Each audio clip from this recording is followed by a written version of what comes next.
नमस्कार मंडळी.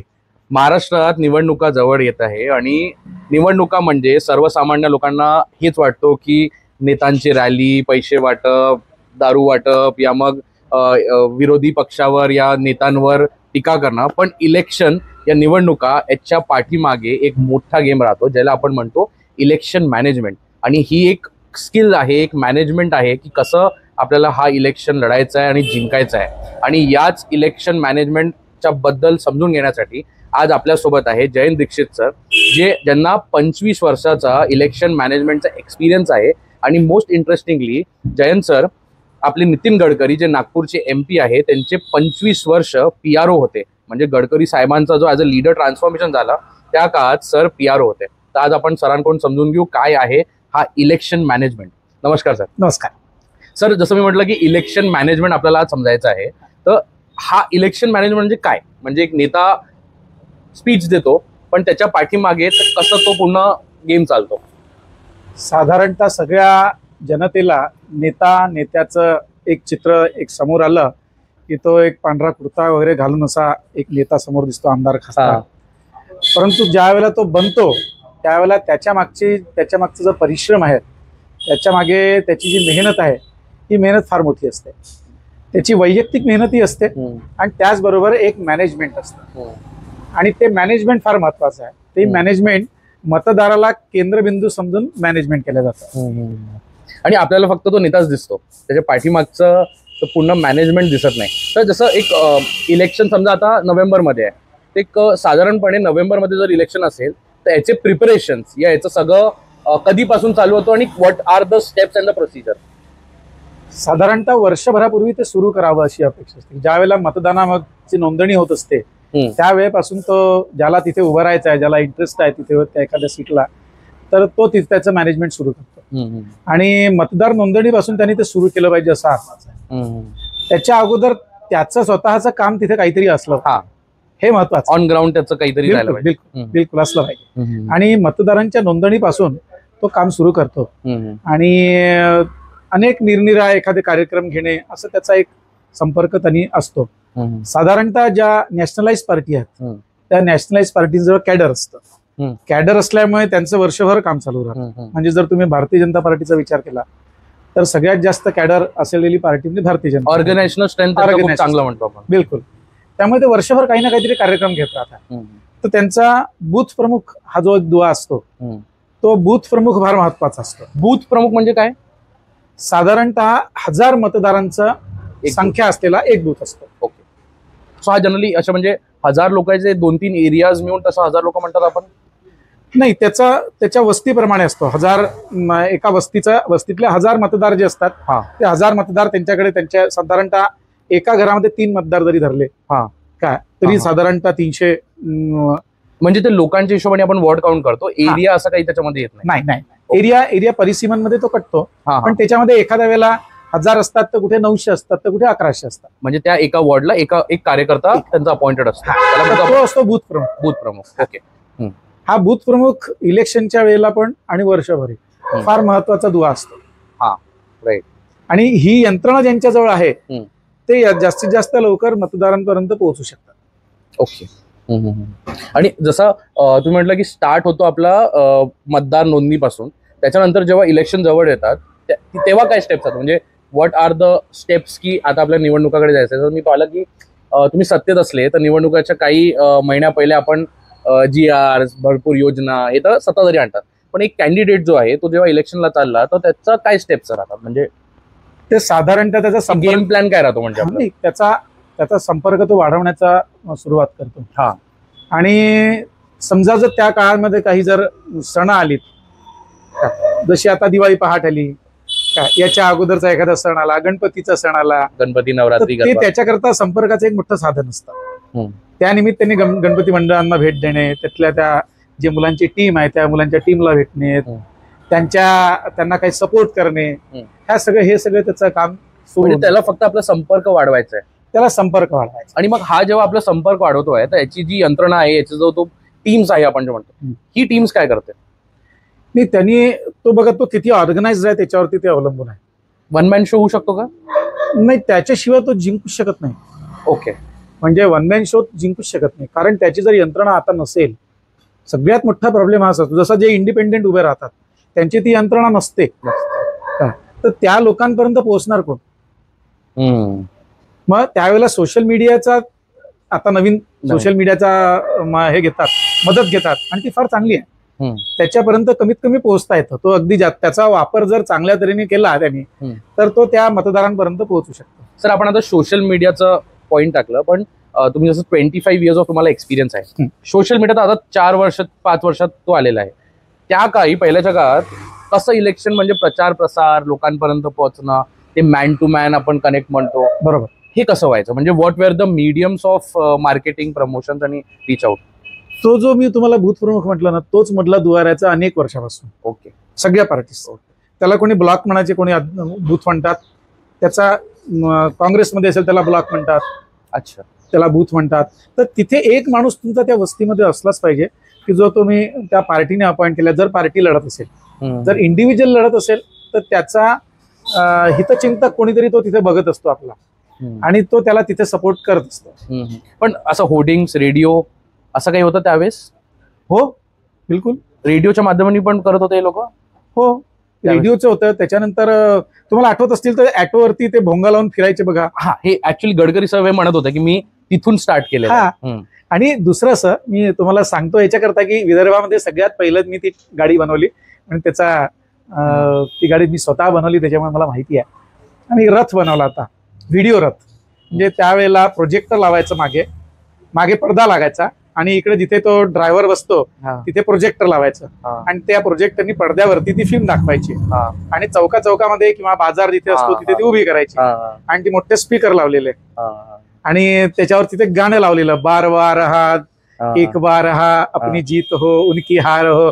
अशा प्रकारचं आम्ही ते नागपूर शहरामध्ये केलेलं भारतीय जनता पार्टी करता. सर, ते जे भोंग्याचं तुम्ही म्हटलं त्याचं काही टायमिंग सेट होता का, की जसं आता तुम्ही एरियामध्ये फिरतात आहे ते गाडी घेऊन, तर असं काही होतं की सकाळी गेलं तर जास्त इफेक्टिव्ह होईल, या संध्याकाळी गेलं तर लोक संडेला गेलो तर जास्त इफेक्टिव्ह होईल, या मग असं रॅन्डमली जायचं? साधारणतः काय व्हायचं की इलेक्शन डिक्लेअर झालं, कारण इलेक्शन तो जो उमेदवार आहे त्याचं इलेक्शन डिक्लेअर झाल्यानंतरचा जो काळ मिळतो फार कमी मिळतो. आता 14 दिवस आहे हार्डली. आता 14 दिवस, त्यातले त्याला सेटिंग करण्याकरता त्याचा वापस घ्यायचा नाही घ्यायचा, अजून सगळे सेटिंग करण्यात 2-4 दिवस जातात. मग त्याचा खऱ्या अर्थाने प्रचार सुरू होतो, आणि त्याला मग तिकडे 8-10 दिवस मिळतात. साधारणतः 10 ते 15 दिवसाचा हा कालावधी आहे असं समजत नाही प्रचाराकरता. आणि हे जे टेक्नॉलॉजीचं ट्रान्सफॉर्मेशन झालेलं आहे, टेक्नॉलॉजी इन्व्हॉल्व्ह झाली आहे, याच्यावर आपलं मत काय आहे? म्हणजे आम्ही तर यंगस्टर तर आम्ही we are more dependent on social media, म्हणजे for us primary is that. पण तुमच्यासाठी ते काय आहे, म्हणजे तुम्हाला त्याचं काय ओपिनियन तुमचं? नाही, माध्यम म्हणून फार महत्वाचं आहे, आणि ते वरदान आहे पोहोचण्याकरता, त्या मतदारांपर्यंत पोहोचण्याकरता वरदान आहे. परंतु त्याचा जो पर्सनल टच आहे उमेदवाराचा, तो त्यापेक्षा जास्त पॉवरफुल. म्हणजे तुम्ही रील पाहिल्यानंतर ती रील सोडली, 1-2 मिनिटाकरता रील असते, परत दुसरी येते, आणि त्या रीलवरती खरंच सगळेजण विश्वास ठेवतात का, हे महत्वाचं आहे. ती रील कशी बनते याला फार महत्व आहे. म्हणजे इम्प्रेस्ड होतोय पण तेवढा इम्पॅक्ट नाही पडत आहे. इम्पॅक्ट पडतं, ती ट्रान्सफर नाही होत, ती मतांमध्ये ट्रान्सफर नाही होत, त्याला वेळ लागतो.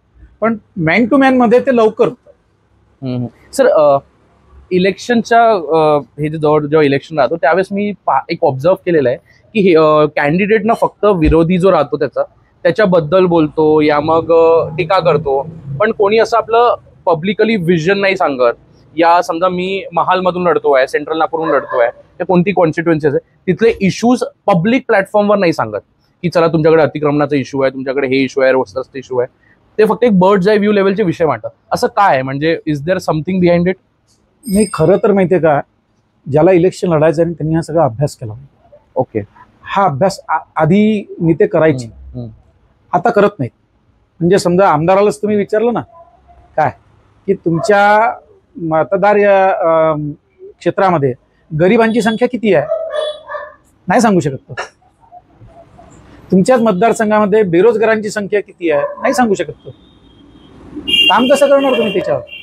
हे प्रायोरिटी होतं, पण है ना, प्रायोरिटी असली पाहिजे. पहिला स्टेप हाच आहे, असली पाहिजे. त्याच्याशिवाय तुम्ही बेरोजगारी कशी दूर करणार? त्याच्याशिवाय तुम्ही तुमचे तिथले जर प्रॉब्लेम्स तुम्हाला माहित नसले तर तुम्ही सोडवणार कसे? पण सर माहीत असलं जसं जो इलेक्शन जिंकलेला आहे समजा सेकंड टर्मसाठी तो चाललाय पण तोही नाही म्हणत, म्हणजे विजनही नाही सांगत आहे. आणि त्याला माहिती आहे की जात या विषयावरती आपल्याला काही मतं पडणार आहेत, काही मतं आपल्या कॉन्टॅक्टवर पडणार आहेत. म्हणजे नुसत्या एका गोष्टी फक्त विकासावरतीच मत पडलं असतं तर गडकरी साहेबांची मतं कमी नसते. परंतु सगळ्या बाकीच्याही गोष्टी त्याच्यामध्ये इन्व्हॉल्व असल्यामुळे राजकारण हे पूर्ण असं सगळ्या गोष्टींचा इम्पॅक्ट पडणारं एक क्षेत्र आहे. सर जसं आपण म्हटलं की फर्स्ट स्टेप हा राहायला पाहिजे. मी तुम्हाला जर हे विचारलं की एक यंगस्टर आहे या एक कॅन्डिडेट आहे, तो म्हणतो की माझी इच्छा आहे निवडणुका लढायची, समजा मग महानगरपालिका झाला, विधानसभा झाला, तुम्ही त्याला काय म्हणाल की these are the checks first you have to do it. तुमच्याकडे आला की सर मला हे करायचं, मला गाईड करा, मला सांगा, म्हणजे ते काय चेक्स आहेत? सगळ्यात महत्वाचं माहिती आहे का, राजकारणात तरुणांनी गेलंच पाहिजे, एक महत्वाचं असं. परंतु याचा अभ्यास करून गेलं पाहिजे, कारण वरती आपल्याला राजकारणी माणूस मोठा, त्याचा जो पैसा, सगळा तामझाम, सगळं अट्रॅक्शन दिसतं काय, परंतु त्याची जी जबाबदारी आहे ही जबाबदारी त्यांनी ओळखली पाहिजे. त्याला वेळ द्यावा लागतो, तो घरच्यांचा नसतो. आलं की लक्षात? सकाळी झोपून तर जो नगरसेवक झाला तर आता तर अशी कंडिशन आहे की नगरसेवक आपल्या घरापाशी जर ती एखादी नाली बरोबर नसेल तर नगरसेवकाच्या दरवाजावर एक लात मारतो आणि म्हणजे नलीन नाही येण्यात आली, जरा साफ करून द्या.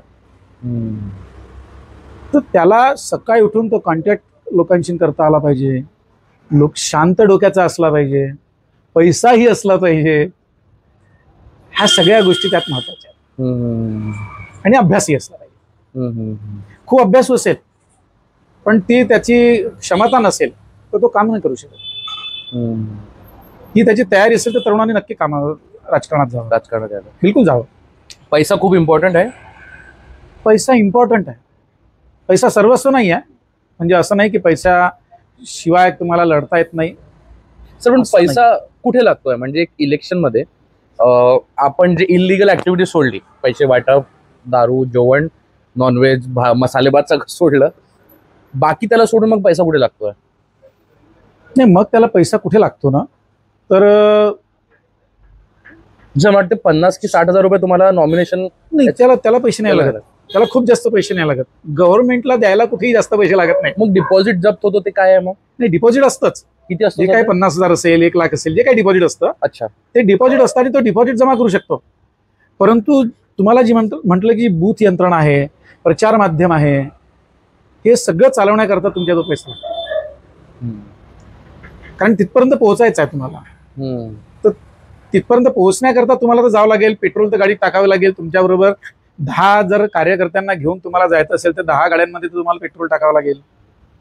हा जो सगळा खर्च आहे तो खर्च पाहिजे. तुम्ही याच्या अगोदरच्या काळामध्ये अनेक जण असे बघितले असतील का की जे फार गरीब होते परंतु मोठे नेता झाले. तो काळ संपला आता. पण तसं ते कसे झाले? म्हणजे मला ना जे जेवढे मोठे मोठे नेता आहे जे म्हणतात की आम्ही असे होतो, आम्ही असे झालो, त्यांना विचार की ठीक आहे तुम्ही झाले, जिंकले, may be that was your luck, that was your aura. पण जेव्हा तो इनिशियल काळ होता, एक लीडर आहे ते म्हणते की मी पंचरवाला होतो है ना, ते आता 3-4दा आमदार बनले, पण तो जो इनिशियल काळाचा तो स्टेप इन होता, पहिला स्टेप होता, त्यावेळेस मग कसं झालेलं आहे? म्हणजे काय लोकांनी स्वतःहून दिलं की लोकांनी आपलं ड्युटीज त्यांना दिली? त्याच्याच करता जो कार्यकर्ता किती काम करतो ना ते फार महत्वाचं आहे. म्हणजे मग तेव्हा पैसा नाही, तेव्हा कार्यकर्त्याची त्याच्याकरता त्यांनी तशी टीम जमवली पाहिजे. त्यांनी लोकांमध्ये ते स्थान जमा केलं पाहिजे. लोक पैसे देतात. पण आजच्या काळात तुम्हाला वाटतं की ते होईल? कमी झालाय. का बरं? व्हायला पाहिजे, ते कमी झालाय. पण का? म्हणजे काही कारण तुम्हाला भेटलं? नाही, लोकांची टेंडन्सी बदलली आहे. लोकांचा राजकारणाकडे पाहण्याचा जो दृष्टिकोन बदलला आहे, राजकारणी माणसाकडे पाहण्याचा दृष्टिकोन बदलला आहे. तर तो असा आहे की हा नगरसेवक आहे तर पैसे खातच असेल. आणि त्यांच्या समोर तशी उदाहरणं पण आहेत की जे आधी काहीच नव्हते ते काही काळामध्येच त्यांच्याकडे अशा मोठ्या मोठ्या गाड्या दिसायला लागल्या की ते सर्वसामान्य माणसाकडे नाही. पण मग त्यांना नाही कळत का की समजा मी आता नेता बनलेलो आहे, मी आमदार बनलोय आणि मी जर फॉर्च्यून मध्ये फिरलो, डिफेंडर मध्ये फिरलो तर माझी इमेज एक वेगळी जाईल, तर हे त्यांना कळत नाही का? नाही, ते शॉर्ट टर्म विचार करतात. ओके, ते शॉर्ट टर्म विचार करतात. ते पुढच्या इलेक्शन मध्ये जेव्हा जातात तेव्हाच त्यांना ते कळते. मग तेव्हा टू व्हीलर येतात. ओके, तर पैसा आपण बोललो. सर आजच्या काळात नागपुरात एक विधानसभा कॉन्स्टिट्युएन्सी लढायला मिनिमम मला किती फंड पाहिजे? म्हणजे हा या पूर्ण व्हिडिओमध्ये सगळ्यात इम्पॉर्टंट क्वेश्चन आहे. मला एक मिनिमम किती लागेल तरी? 10 करोड कमीत कमी. 10 करोड म्हणजे दिस इज मिनिमम. आणि मॅक्झिमम तर काही लिमिटच नाही. पण काही मॅक्झिममची लिमिट आली आहे सर अशी तुम्हाला अशी ऐकू आली आहे की अरे एवढा खर्च झालेला आहे? नाही, असं काही कोणी सांगत नाही, बघत नाही कोणी. पण खर्च करताना काय असतं, जेव्हा राजकारण, जेव्हा इलेक्शन येतं त्यावेळेला जिंकायचं असतं आणि ज्याचा जो पैसा आहे तो त्याचा अंदाज घेऊन सढळ हाताने खर्च करतो. अनेक जण तुम्हाला तर कर्जबाजारी होऊन पैसे खर्च केलेले दिसतील. अनेक जण याच्या आधी तुम्हाला आज एक उदाहरण दिसतील जे शेती विकून उभे राहिले, इलेक्शनला पडले, शेती गेल्या. काही जण जिंकले तर त्यांनी डबल शेती विकत घेतली. पण sir every candidate has to spend 10 crore in a election. म्हणजे तो सत्तेत आला तर ऍटलीस्ट 10 करोड तो पहिले रिकव्हर करेल. म्हणजे अशी एक आपली इमेज बनतो. मग जेव्हा एवढे पैसे लागले तर मग हर माणूस करप्टच होईल ना. याच्यासाठी सोल्युशन आपल्याला काय वाटतं? सोल्युशन हळूहळू येईल, ते इतक्या लवकर येणार आता वाटत नाही. कारण अशाच याच्यातनं आपण वरती आलो. आधी चांगले दिवस होते म्हटलं तर आपण लोकांना समजायला पाहिजे. आता गणेश मंडल आहे तर गणेश मंडल में नेता को पकड़ो पैसे लो. तो तू पैसे लेगा, वो सत्ते में आएगा, वो फिर तेरा ही पैसा लूट रहा है. नाही, इतकं चांगला विचार नाही करत ना रे लोक. नाही करत. नाही कुठं विचार करते एवढा? तात्पुरता ऍडव्हान्टेज घेऊन टाक. बस इलेक्शनच्या दिवशी आपल्याला वोटिंग करायचं, भाऊ चला वोटिंग करा, संपला. आणि सर इलेक्शन मध्ये ना मी एक गोष्ट पाहिलेली की वोट बँक पॉलिटिक्स आपण म्हणतो. 2 टाईपचे. एक पॉलिटिक्स जो मी म्हणतोय की जो अप्पर मिडल क्लास आहे, जो रिच क्लास आहे या मिडल क्लास आहे, हा जनरली आपण पाहत नाही की हा मतदान करायला जातो. तर हे जे लोअर इकॉनॉमिकल वाले जे सेक्शन आहे तो खूप जास्त मतदान, म्हणजे बस्ती झाली, ठेले वाले झाले, हे लोकांवर खूप जास्त भर राहते एका नेताचा की यार हे लोक खूप इम्पॉर्टंट आहे. असं काय, म्हणजे आपण काय पाहिलेलं हा ट्रान्सफॉर्मेशन असं काही आहे? बिलकुल आहे. त्याचं कारण असं आहे की तुम्ही ज्या ठिकाणी फ्लॅट सिस्टीम आहे, ज्या ठिकाणी मोकळे घरं आहेत, किंवा तुम्ही ज्याप्रमाणे उच्च शिक्षित असं म्हणतात, तो वर्ग साधारणतः जायला पाहत नाही. तो वर्ग असा एकत्र नसतो, इंटॅक्ट नसतो. त्याच्यामुळे आणि त्याच्याकडे अप्रोच होणाऱ्या लोकांची संख्या कमी असते. तो अप्रोचेबल नसतो. It is very difficult to approach them. असतो, कार्यकर्ते जातात त्याच्याकडे, पण फार कमी जातात. कार्यकर्त्यांमध्ये पण ती आता जी पहिले लोकांसाठी काम करण्याची जी इच्छा असते ती आता कमी झाली. कारण कुठल्याच राजकारणी माणसांवरती तो आदर्श ठेवावा असा माणूस फार कमी मिळतो. त्याच्यामुळे तिकडे जायला पाहत नाही. मी मध्ये एक कोट केलं होतं बघा, तुम्हाला सांगतो. एखादा कार्यकर्ता जर ठेकेदार झाला, कॉन्ट्रॅक्टर झाला, तो किती मोठा झाला तरी त्याच्यातला कार्यकर्ता मरत नाही. म्हणजे ज्या वेळेला पार्टीला त्याची गरज असते त्यावेळेला तो कार्यकर्ता म्हणून त्याचं योगदान देतो. परंतु एक ठेकेदार जेव्हा कार्यकर्ता बनतो तर त्याच्या ठेकेदारामधली ठेकेदारी त्याच्या मनातली जात नाही. पार्टी जर संकटात आली तर तो पार्टीला सोडून दुसऱ्या पार्टीकडे चालला जातो. हा 2 मधला फरक आहे. तर तसे कार्यकर्ते आजकाल मिळत नाही, कारण त्यांच्यासमोर आदर्शच नाही. आणि सर ऑर्गनायझेशनल स्ट्रेंथ बद्दल जर आपण बोललो, सो नागपुरात या विदर्भात बीजेपी या काँग्रेस हेच 2 ते चालतात. दोघांच्या ऑर्गनायझेशनल स्ट्रेंथवर आपण काय म्हणाल? म्हणजे who is better and why, how, कसं काय? ऑर्गनायझर ही जी स्ट्रेंथ म्हणता तुम्ही है ना ऑर्गनायझेशनची, ती स्ट्रेंथ भारतीय जनता पार्टीची जास्तच आहे, संपूर्ण भारतात आहे. कारण त्यांचं एक कॅडर आहे. आणि तशी काँग्रेसजवळ वर्षभर काम करणारी यंत्रणा नाही. कागदावर आहे, त्यांचे ब्लॉक प्रमुख असतात, त्यांचे सगळी व्यवस्था कागदावरती आहे. परंतु तुम्हाला असे दिसणार नाही की ते वस्तीमध्ये जाऊन दीपोत्सव घेऊन राहिले आहेत, वस्तीमध्ये वर्षभर काही काम करतात, काही ऍक्टिव्हिटीज करतात, नाही दिसत. भाजपचे असतात, करतात. परंतु ज्या वेळेला तुम्ही मतदान बघायला जाता त्यावेळेला असं लक्षात येतं की भारतीय जनता पार्टीचे कार्यकर्ते वर्षभर काम करतात आणि जेवढे मतं मिळवतात तेवढेच मतं, त्याच्यापेक्षा थोडे कमी अधिक मतं, काही वेळेला अधिक मतं काँग्रेसची ऍक्टिव्हिटीज पूर्ण वर्षभर नसतानाही काँग्रेस घेतं. असं काय लक्षात? ती काँग्रेसची स्ट्रेंथ आहे. म्हणजे काय 70 वर्षापासून काँग्रेसचा कार्यकर्ता आहे ना, पिढ्यानपिढ्या आहे आणि अजूनही आहे. कमी झालेली आहे ती, तर मग सर पण वर्षभर संपलेली नाही आहे, करायचं, संपलेली नाही आहे. वर्षभर करायचं की नाही करायचं मग? म्हणजे जर असं असं होत असेल तर नाही, तुम्ही कुठल्या विचाराने त्याच्याकडे बघता. हा. काय आहे, जो जिताव सिकंदर असतं राजकारणामध्ये.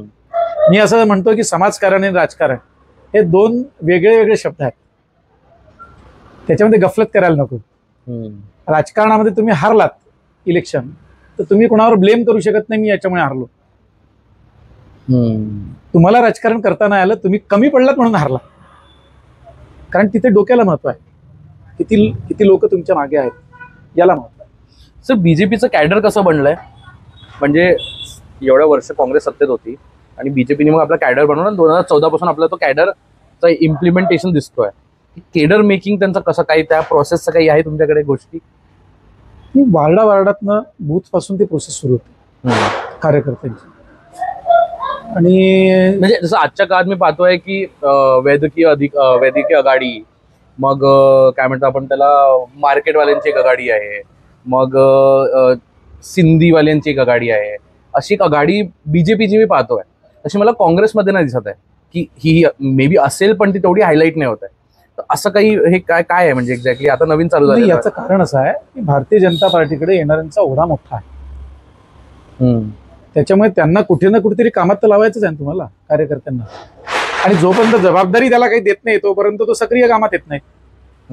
त्याच्यामुळे आणि सर्व क्षेत्रातले लोक पार्टीमध्ये पाहिजेत. असं कुठलं क्षेत्र, कारण तो मतदार आहे, असं कुठलं क्षेत्र सुटायला नको. त्याच्यामुळे मग त्या आघाड्या तयार करण्यात येतात. आणि मग त्या आघाड्यांचे काही प्रश्न असतात, ते प्रश्न सॉल्व्ह करायचे. त्या आघाडीच्या माध्यमातून ते प्रश्न सॉल्व्ह होतात. सर एवढ्या वर्षात जेवढे निवडणुका झाले, इंटरेस्टिंग कोणता किस्सा जे काही झालेला आहे इलेक्शनमध्ये, हा खूप एक इंटरेस्टिंग झाला होता या इलेक्शनमध्ये, या वर्षाच्या इलेक्शनमध्ये, असा कोणता किस्सा आहे आपल्याकडे? असं तर भरपूर किस्से झाले. आणि तसे म्हटलं तर त्याच्याकडे आपणच पाहतो जसा की राजकारणात काहीही होऊ शकतं.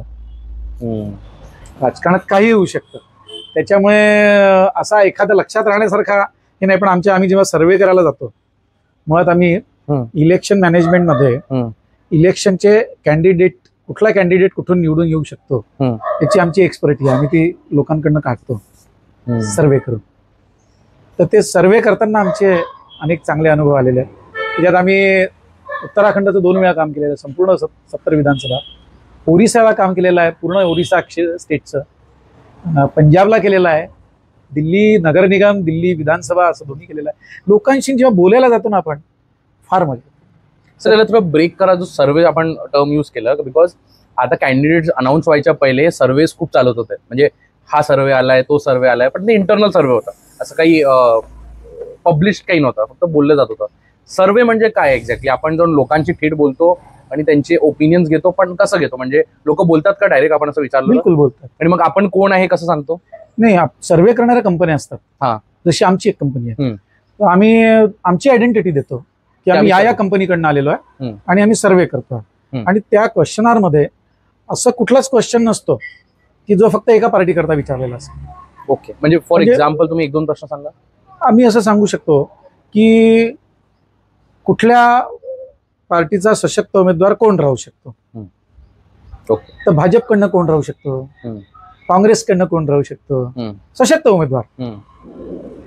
त्यानंतर विविध पार्ट्या ज्या असतील त्याच्या व्यतिरिक्त इतर असतं किंवा इंडिपेंडेंटली कोणी राहू शकतं. तर त्यावेळेला आम्हाला सगळ्या पार्टीचे तिथले साधारणतः उभे राहणारे कॅन्डिडेट्सचे नावं मिळतात. आणि त्याच्यात 100 पैकी किती % लोकांनी म्हटलं, समजा आम्ही 3000 सॅम्पल्स घेतले असतील एका मतदारसंघात, तर 3563 सॅम्पल असेल, तर 3563 पैकी इतक्याच लोकांनी यांचं नाव घेतलं, इतक्या लोकांनी यांचं नाव घेतलं. थेट आम्ही प्रश्न हाही विचारायला लोकांना की कुठला व्यक्ती आमदार म्हणून आपल्याला आवडेल. तर त्यात अनेक वेगवेगळ्या पार्टीचे सांगतात, भाजपचं सांगतात, काँग्रेसचं सांगतात, रिपाईचं सांगतात, बहुजन समाज पार्टीचा असेल तर तो सांगतात, लोक सांगतात. आणि 99% ते बरोबर येतं. याचं कारण असं आहे की आम्ही त्याच्यापर्यंत पोहोचतो, मतदारापर्यंत.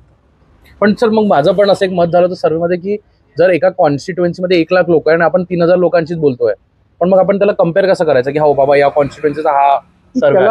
त्याला लिमिट नाही. तुम्हाला सांगतो, तुम्ही इतक्या लोकांशी तर बोलू शकत नाही. याला सॅम्पल सर्व्हे म्हणतात. पण मग 3,000 लोकांवर आपण ओपिनियन बनवायचं का? हो हो बिलकुल. त्यातनं आम्ही काय विचार करतो की टेरिटोरी जी पूर्ण आलेली आहे त्याचे जे पॉकेट्स आहेत त्या पॉकेट्स मधून कोणी सुटायला नको, ते पॉकेट सुटायला नको. म्हणजे मग टाईप ऑफ लोकांना तुम्ही विचारतात? हा, वेगवेगळ्या.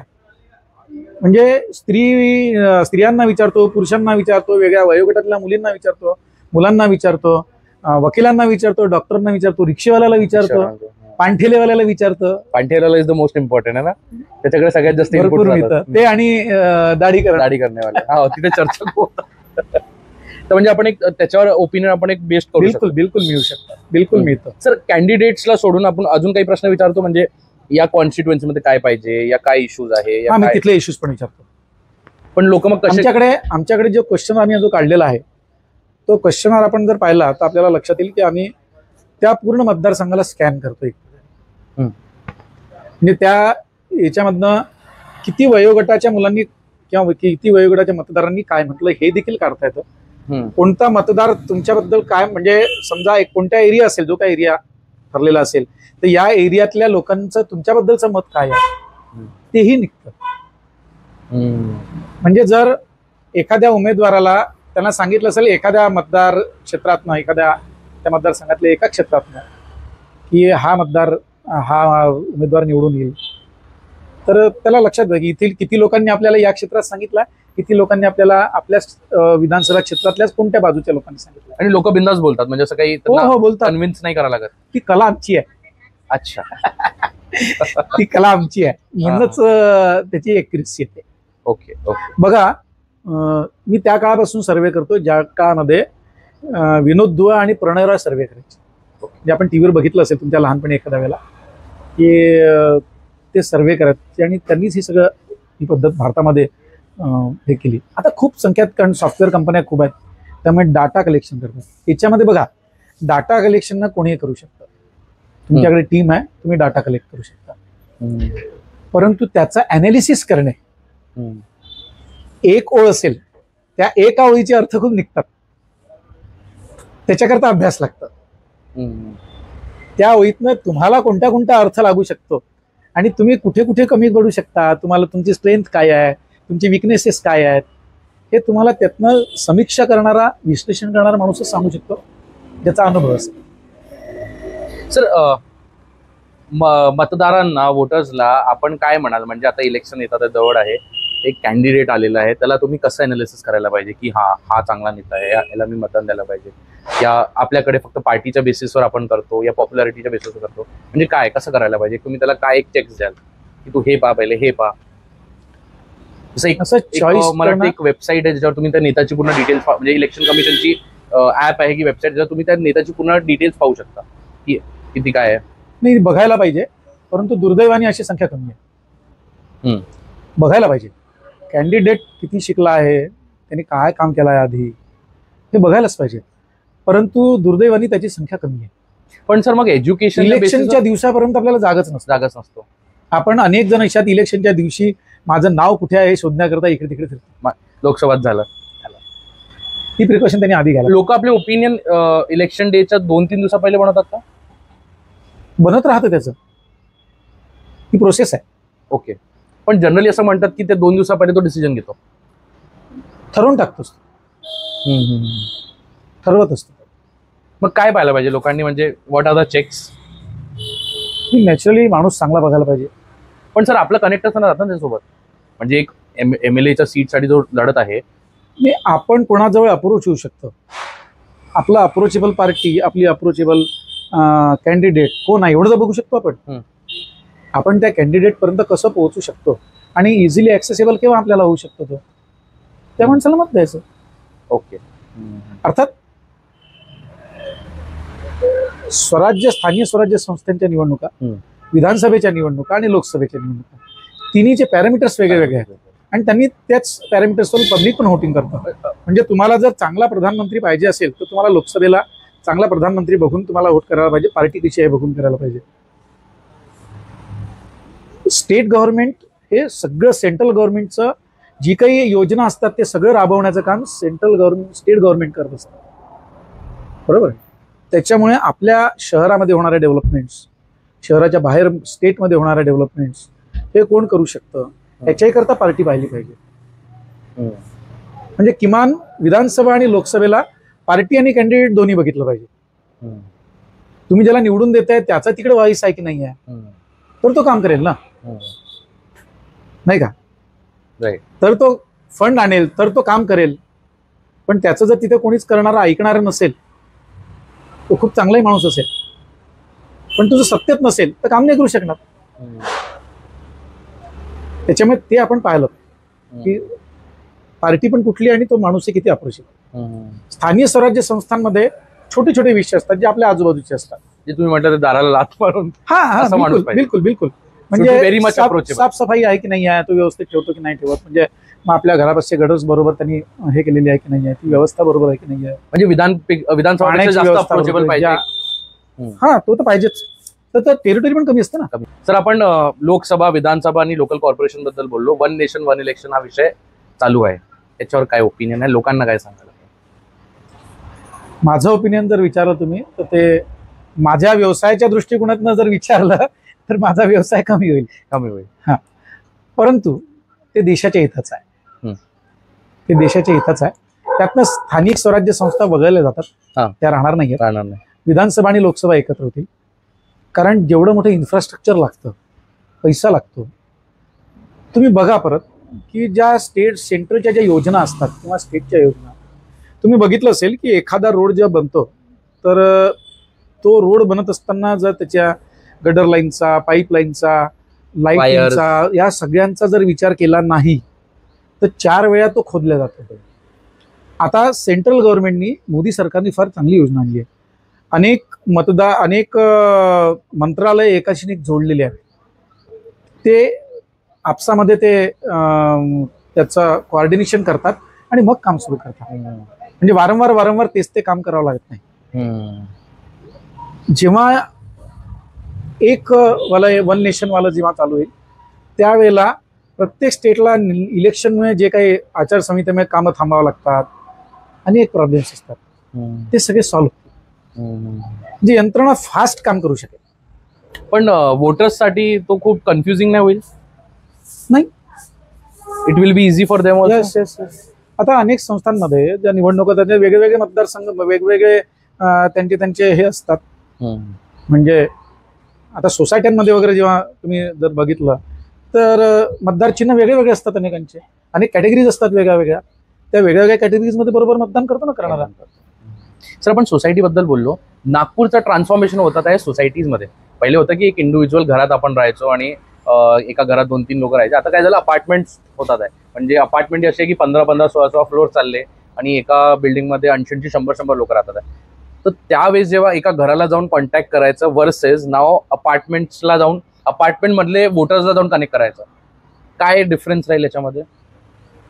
डिफरन्स एवढाच आहे की तुमची कनेक्टिव्हिटी त्यांच्याशी, ती जे साधारणतः प्रत्येक ठिकाणी संस्था आहेत, त्यांची एक कमिटी असते आणि त्या कमिटीला एक सेक्रेटरी असतो, अध्यक्ष असतो त्यांच्या थ्रू. आणि जर 100 वगैरे फ्लॅट्स असतील तर साधारणतः एक हॉल असतो त्यांचा. तर तुम्ही त्यांना एकत्र बोलावून संवाद साधू शकता त्यांच्याशी. किंवा जर यांनी अलाउ केलं कमिटीने की तुम्ही प्रत्येकाच्या घरी जाऊ शकता, तर तुम्ही इंडिव्हिज्युअली पण प्रत्येकाच्याकडे जाऊन कन्व्हिन्स करतायत. जास्त इझी राहील than individual houses for candidate. सोय नुसतं बघितलं ना, सोय आणि ट्रान्सफॉर्मेशन, फूड ट्रान्सफॉर्मेशन, याच्यामध्ये फरक आहे. सोय म्हटलं तुम्ही ते एकत्र सगळ्यांना बोलावलं, यांनी भाषण ठोकलं, आपलं मत सांगितलं आणि ते आपल्या घरी गेले, हे आपल्या घरी गेले. पण ज्यावेळेला तुमच्या घरी मी येतो त्यावेळेला बसतो, चहा पितो, पाणी पितो, तुमच्याशी आयुष्यभर आठवण राहतो आणि ते हे बोलतो. तर हा टच कमी झालेला आहे. लोक म्हणतात कारण वेळ कमी असतो, त्यामुळे बोलून घ्या ना, 1000 जणांना मी कॅन्डिडेटला घेऊन येतो, कॅन्डिडेटला तो घेऊन येतो, बूथ प्रमुख, कॅन्डिडेट उभा राहतो, माझा परिचय असा, भाऊ मी परिचय आता हा आहे काय, तुम्हाला कुठलाही जर काही प्रॉब्लेम असेल तर हा बूथ प्रमुख आहे, त्याला तुम्ही सांगू शकता, हा माझ्यापर्यंत तुम्हाला घेऊन येईल. इतकं सगळं व्यवस्थित सांगून त्यांची खाण्यापिण्याची व्यवस्था वगैरे जे असतील, ज्याप्रमाणे करायची असेल ती. तो घरी आला की मग आयुष्यभर तो आठवण राहतो की आमच्या घरी आलेला, तो सांगतो लोकांना अरे आमच्याकडे. तसं देवेंद्र फडणवीसला त्यांचा कॅन्डिडेटचं प्रत्येक घरी जाणं होत नाही एवढ्या कालावधीमध्ये, पण किमान त्याचा बूथ प्रमुख गेला पाहिजे, कारण तो त्याचा प्रतिनिधी असतो तिथला. सो आपण आता सध्या नागपूरबद्दल बोलू. नागपूरबद्दल माझे 2 टाईपचे प्रश्न आहे. पहिला प्रश्न हा आहे की बीजेपी सत्तेत आता आली होती आणि काँग्रेस एक का होती, म्हणजे आपण नागपूरला घेऊन म्हणतो की हा बीजेपीचा गड आहे, हा काँग्रेसचा गड आहे, म्हणजे सगळ्यांचा दोघांचाच गड आहे. पण दोघांची सत्ता, दोघांची सरकारमध्ये आपण काय डिफरन्सेस पाहिलेला आहे, काय गव्हर्नन्स पाहिलेलं आहे, या काय लोकांपर्यंत त्यांचं कनेक्ट पाहिलेलं आहे, असं काही तुम्ही सांगू शकाल आम्हाला? ही गव्हर्नन्स तर नक्कीच ही 2019 नंतर 14 नंतरच साधारणतः गव्हर्नन्समध्ये फरक पडला. मी म्हणजे मी तर तुम्हाला महाराष्ट्रात सांगू शकतो की युती शासन आल्यानंतर पासून गव्हर्नन्स तुम्ही गडकरी साहेबांचं पीडब्ल्यूडीचं खातं त्याच्या अगोदर ते खातं जर कोणाला तुम्ही विचारलं तर ते किती कोणत्या दर्जाचं समजलं जातं सगळ्या खात्यांमध्ये, तर ते वेगळं होतं. पण गडकरी साहेबांनी जी कामं केली त्या खात्याला अगदी बदलून दिली. तर काम करणारा माणूस कसा असतो, मंत्री कसा आहे, याच्यावरती ते खातं कसं काम करतात आणि डिलिव्हर करणं काय हे फार महत्वाचं आहे. तुमच्या योजना डिलिव्हर करणं फार महत्वाचं आहे, तिथपर्यंत पोहोचवणं महत्वाचं आहे. आणि अनेक गोष्टी त्यातनं आता बदल झाल्यामुळे त्याला टेक्नॉलॉजी पण फार, मी हेच विचारणार होतो की 14 नंतर तुम्ही म्हणते चांगलं झालं, तो मे बी त्यावेळेस तो ट्रान्सफॉर्मेशनचा काय होतं की टेक्नॉलॉजी आणि हे सगळं डिजिटल एरा आला होता, त्याच्यामुळे ते अजून एफिशियंट करू शकले. झालं त्याच्यामुळे झालं. जसं आता आपण इथे धरमपेठला बसलो, बाजूला आरटीओ ऑफिस आहे. आरटीओ मध्ये पहिले तुम्हाला हर छोटी गोष्ट ऑफिस जायला लागत होतं. आज तुम्ही त्यांच्या वेबसाईटवरूनच रांग लागायची, मी उभा राहिलेलो रांगेत, मला माहिती आहे. आज तुम्ही वेबसाईट थ्रू ते करू शकता. बिलकुल बिलकुल, ते डिजिटलमुळे टेक्नॉलॉजीमुळे खूप मोठा असर पडलेला. त्याचा तो ऍडव्हान्टेज बीजेपीला भेटलेला आहे. हो, कारण सर्वसामान्य एवढं तर ते फिगर आउट नाही करू शकत. नक्की भेटलं. सर, नागपूर कसा वोट करतो? म्हणजे सेंट्रल नागपूर बद्दल बोललो तर हलबा कम्युनिटी त्यांचाच कॅन्डिडेट पाहिजे, कुणबी कम्युनिटी, कुणबी कास्ट याचा कॅन्डिडेट पाहिजे, हे जास्त मेजॉरिटीमध्ये आहे. नागपूर कसा वोट करतो? म्हणजे काय ते समीकरण काय आहे? असं समीकरण म्हटलं जातं, पण असं समीकरण असतं तर कुणबी मोठ्या प्रमाणामध्ये दक्षिण पश्चिम मध्ये आहेत. तिथून देवेंद्र फडणवीस निवडून येतात, ब्राह्मण आहेत. मध्य नागपूरमध्ये हलबा आहे. मध्य नागपूरमध्ये प्रभागांमध्ये पण तुम्ही विचार करता, प्रवीण दटकेचा तुम्ही विचार केला समजा, तर प्रवीण दटके 2 वेळा 3 वेळा मोठ्या प्रभागांमधून चांगल्या तऱ्हेने निवडून आलेला आहे. त्या मग बंटी शिल्केचाही बोललो आपण, तर 3-4 हजार वोटांनीच तो वाचलेला होता 19 मध्ये. हो, आता गेल्या 10-12 वर्षामध्ये दुर्दैवानी मतदारसंघ हे जातींमध्ये वाटून दिलेले आहेत. याला दोन्ही समाज महत्वाचा आहे. म्हणजे भारतीय जनता पार्टी पण तितकीच जबाबदार आहे आणि काँग्रेसही तितकीच जबाबदार आहे. हे दुर्दैव आहे, हे वास्तविक. की आता तुम्हाला सांगतो, ब्रह्मपुरी सारखा क्षेत्र, त्या ब्रह्मपुरीला विजय वडेट्टीवार जिथे उभे राहतात, तिथे नागपूरच्या एखाद्या माणसाने मी कुणबी समाजाचा आहे म्हणून मी तिथे दावेदारी करतो. राहणारा कुठला? नागपूर. दावेदारी कुठे करताय? ब्रह्मपुरीला काम करणारा माणूस पाहिजे ना. पण मी दावेदारी का करतो? तर माझ्या समाजाचे लोक तिथे राहतात. पण ते कधी कधी सक्सेसफुली होतं, पण ते घातक आहे. एकीकडे तुम्ही जातीगत हे दूर करायचा याचा विचार करता, सगळेच पार्टी समाज व्यवस्थेमध्ये जातीयता नष्ट करण्याच्या मागे आपण लागलेलो आहे. तुम्ही कोणाला विचारा, कोणत्याही पार्टीच्या माणसाला विचारा, आपल्या जातीयता नको असं सगळे म्हणतात. मग जर परत आपण त्याच्यामध्ये जातीयता आणली आणि त्यानुसार जर वोटिंग करायला लागलो का, तर मग ती जातीयता नष्ट कशी होणार आहे? आपल्या नागपुरातही झालेलं आहे ना. म्हणजे मी हा कास्ट याच्यासाठी विचारलं कारण की आपण कास्ट बद्दल बोलतोय, पण एक इंटरेस्टिंग विषय माझ्यात आला होता वेस्ट नागपूरला, की आम्हाला हिंदी स्पीकिंग कॅन्डिडेट पाहिजे कारण की इथे त्या वोटरचं प्रमाण खूप जास्त आहे. त्याच्यासाठी मग सगळ्या म्हणजे अक्रॉस ऑल पार्टी लोक एकत्रित आले आणि त्यांनी आंदोलन केलं की आम्हाला एक हिंदी स्पीकिंग कॅन्डिडेट पाहिजे वेस्ट नागपूरला. हा क्रायटेरिया नाही होऊ शकत, निवडून येण्याचा क्रायटेरिया नाही होऊ शकत. पार्टी निवडून येणारा कॅन्डिडेट बघते. निवडून येणारा कॅन्डिडेट नसेल आणि त्याला हिंदी फार फ्लुएंटली बोलता येत असेल, तो काय कामाचा? हा क्रायटेरिया नाही होऊ शकत ना, त्याला हिंदी बोलता येतं. म्हणजे पार्टीचं फर्स्ट प्रायोरिटी की जो माणूस निवडून येईल आणि त्याच्याकडे वोटर जास्त आहे. बिलकुल. म्हणजे इररिस्पेक्टिव्ह ऑफ एनिथिंग. यस. जो जीता हो सिकंदर. जो जीत के देगा वो सिकंदर. हा. त्यालाच होते, ज्याची जिंकून येण्याची क्षमता असेल त्यालाच दिलं जातं. राईट. असं होतं पुष्कळदा की ज्याचं दोन्ही सारख्या बरोबरीचे असतील, एखाद्यावर अन्याय होतो एखाद्याला दिल्या जातं, असंही होतं पुष्कळदा. परंतु कॅन्डिडेट तर एकच देणार आहे. तर तुम्हाला काय वाटतं नागपुरात जे कॉन्स्टिट्युएन्सीमध्ये कॅन्डिडेट उभे केलेले आहे, काय होणार आहे या इलेक्शन मध्ये? म्हणजे आता हा दिवाळी आणि दिवाळी नंतर हा चर्चेचा विषय आहे सगळ्यांमध्ये. अरे तुला काय वाटतं, तुला काय वाटतं, कोण जिंकेल, काय जिंकेल? बरोबर. तुम्हाला काय वाटतं? आता जितक्यांनी नामांकन भरले त्यांचे नामांकन वापस घेण्याची जी तारीख आहे ती तारीख येऊन गेल्यानंतर पिक्चर क्लिअर होईल. परंतु एक नक्की आहे की जर आम्ही साधारणतः 20 मतदारसंघांचा विदर्भातल्या आम्ही सर्वे केला, 20, आणि त्यातल्या जास्तीत जास्त ठिकाणी आम्ही जेव्हा त्यांना प्रश्न विचारले की आपल्याला कुठली पार्टी आवडते, आपण कुठल्या पार्टीला मतदान करायला इच्छुक आहात, कुठल्या पार्टीला मतदान करू शकता, तर त्याचं जे त्यांनी जे पर्सेंटेज सांगितलं हे पर्सेंटेज सारखं आहे. जवळजवळ 3%, 4%चा फरक वरती खाली आहे. म्हणजे मी अभ्यास करणारा माणूस म्हणून असा विचार केला तर मला असं लक्षात येतं की एकेकाळी काँग्रेस अशी होती आणि भाजप अशी होती. भाजप अशी करत वरती आली आणि काँग्रेसच्या जवळ आली. लक्षात घ्या.